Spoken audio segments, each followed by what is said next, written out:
આપનું નામ અને આપના ગામનું નામ બતાવશો? મહેન્દ્રભાઈ બેચરભાઈ કળથિયા, ગામ ઢાકણિયા, તાલુકો જિલ્લો બોટાદ.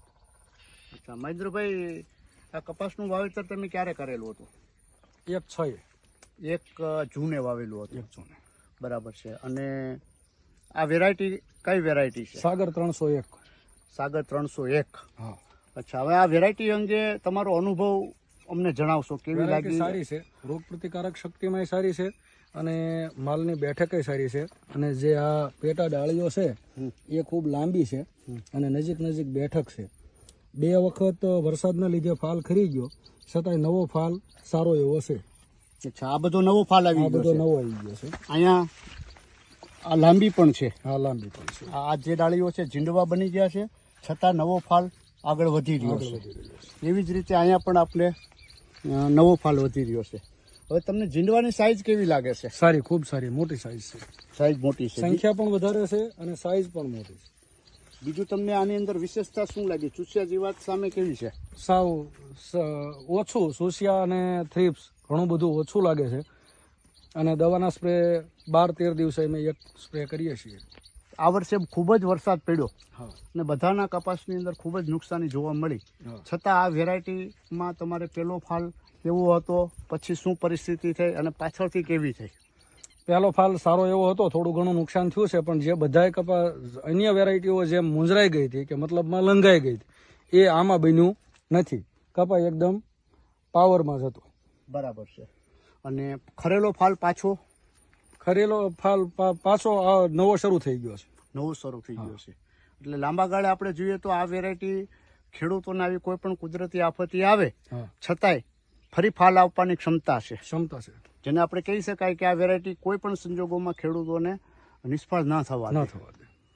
ઝીંડવા 5 પેશીના તમને જોવા મળે છે. 5 પેશીના મોટાભાગના ઝીંડવાની અંદર તમે જોશો એટલે આ જોવો તમે 1, 2, 3, 4 અને 5. મોટાભાગના કોઈ પણ ઝીંડવા લઈ લો, 1, 2, 3, 4 અને 5. મોટાભાગના ઝીંડવા 70% ઝીંડવાઓની અંદર આપણે 5 પેશી જોઈ શકીએ છીએ. 1 પેશીની અંદર 7 થી 8 કપાસિયા ગણીએ તો આખા છોડની અંદર જે ઝીંડવા થાય તો એટલી પેશીઓના કપાસિયા કે તો કપાસ વજનદાર થાય. બીજો તમારો અભિપ્રાય, કપાસની ઊંચાઈ હાઈટ થાય છે. હા, આ હાઈટ થાય છે, માથા સુધીની હાઈટ થઈ ગઈ છે, 6 ફૂટની હાઈટ. હા, પાછળ તમે જુઓ તો તમે ઘણી બધી ઊંચાઈ જોવા મળે છે. 6 સુધી ભરેલું છે અને ઉપર સુધી નવું ફ્લાવરિંગ, ઉપર સુધી આપને ફ્લાવરિંગ જોવા મળે છે. ઉપર સુધી નવું ફ્લાવરિંગ આપને જોવા મળે. ટોચ સુધી ફાલ લાગેલો છે. અને બીજું, બેઠક ખૂબ નજીક છે. બેઠક છે એ ખૂબ જ નજીક છે. બબેના ગાળા ઉપર બેઠક આપને જોવા મળે છે. આ પણ જોઈ શકો છો, 2 આની બાજુમાં પણ નવું ફૂટી ગયું છે. ખૂબ જ સિરીઝ આગળ વધી રહી છે. નવી ફાલ આગળ વધતો જ જાય છે. આપણે આ પણ જોઈ શકીએ છીએ.